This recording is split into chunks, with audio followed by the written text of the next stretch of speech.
دوستو ہماری تمام جو ویڈیوز ہیں وہ علمی ہیں، میڈیکل نالج پر ہیں، وہ ہیلتھ کیئر پرووائڈرز کے لیے ہیں. اس کو دیکھ کر آپ علم حاصل کریں، نہ کہ اسے ایک پرسکرپشن سمجھا جائے. وہ کسی بھی صورت پرسکرپشن نہیں ہے. آج اہم ترین پوائنٹ کہ کولیسٹرول کیا ہے اور کولیسٹرول کتنا ہونا چاہیے اور کون سا کولیسٹرول کتنی اہمیت کہاں ملے اور کون سا کولیسٹرول کتنا کم ہونا چاہیے.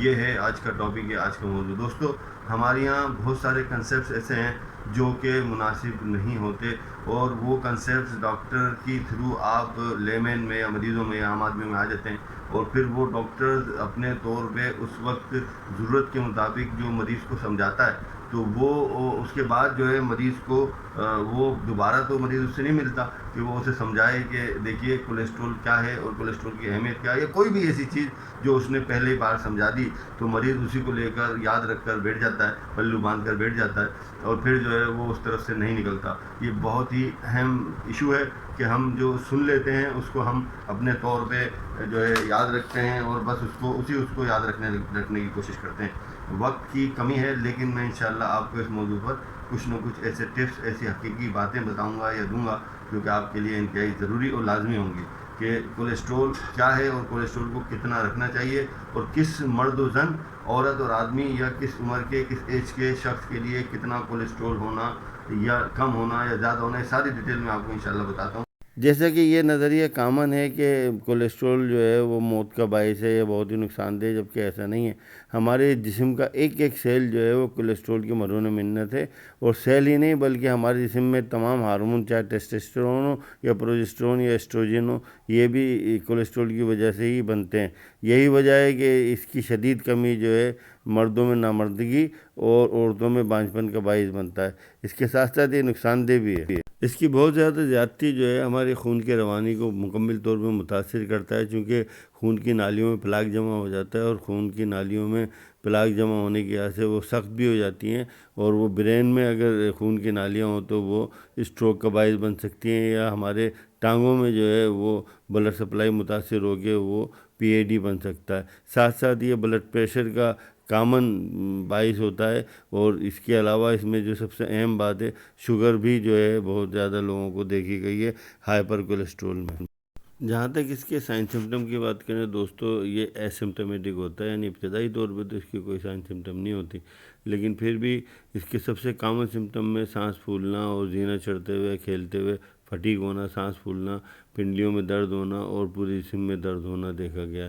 اگر بچوں میں مسلسل دست رہیں، موشن رہیں، تو بھی ہم دیکھ سکتے ہیں کہ بچوں کو بھوک نہ لگ رہی، اور یہ تو ہو سکتا ہے کہ ہائپر کولیسٹرول ہو. چونکہ یہ فیٹی ڈپوزیشن ہوتا ہے، لہذا لائپوما اور fat deposition of the under the skin یا fat deposition in the liver, تو فیٹی لیور بھی یہ دیکھا گیا ہے. اس کے علاوہ چہرے پہ اس قسم کے جو ہے آثار بھی آپ دیکھ سکتے ہیں کہ یلوئش اورنج جو ہے ریشز جو ہے وہ چہرے پہ ہو جاتے ہیں، اور اس کے علاوہ جلد پر جو ہے کہیں بھی ہو سکتے ہیں، اور یہ ریشز جو ہے اس بات کی علامت ہوتی ہے کہ کہیں کولیسٹرول تو نہیں ہے. اس لیے کولیسٹرول کی سب سے کنفرم ہمیں چاہیے کہ ہم جو ہے اس کا لپڈ پروفائل کرا لیں، اور لپڈ پروفائل میں جو کچھ آتا ہے اس کے بعد ہم سمٹم سے ملا لیتے ہیں.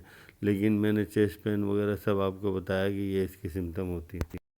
اس کے علاوہ کچھ مریضوں کی پلکوں پر میڈیلی، یعنی کہ آنکھوں کی طرف، دونوں طرف یا ایک طرف جو ہے پلک پہ زینتھلاسما یا زینتھوما ہوتا ہے، جیسے کہ باریک باریک خشخاش کے دانے ایک ساتھ گچھوں کی صورت میں ہوں ایسا.